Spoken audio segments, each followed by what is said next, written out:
I was standing in front of a gigantic mirror. Sorry about that, did I step on you? I was standing in front of a gigantic mirror.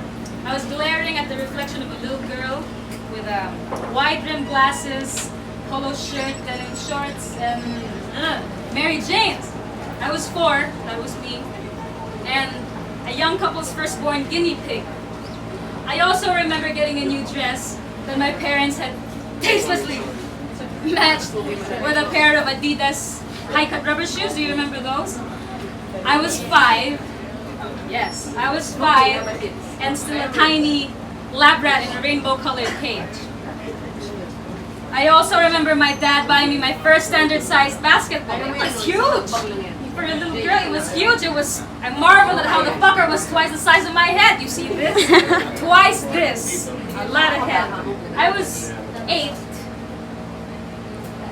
And still surrounded by a lot of Barbie dolls, but then for the basketball, I ditched those Barbie dolls and set out to master the art of dribbling with both hands at the same time, like a baby chimpanzee bashing a coconut. I was 8, and I was thinking, I'm like my friend Dennis with long hair, and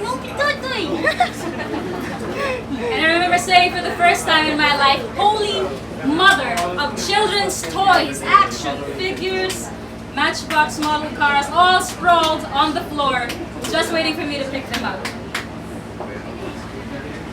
Did you have that when you were young? Anyway, I used them to terrorize my Polly Pocket land. Did you have Polly Pocket toys when you were little?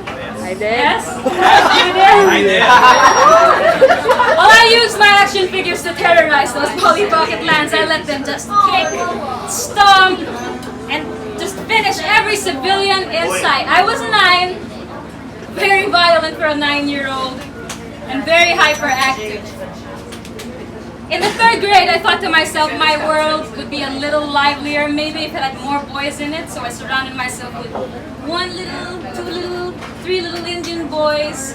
I spent the early days of my early lesbian life just running, collecting cuts, getting bruised, and really just getting dirty.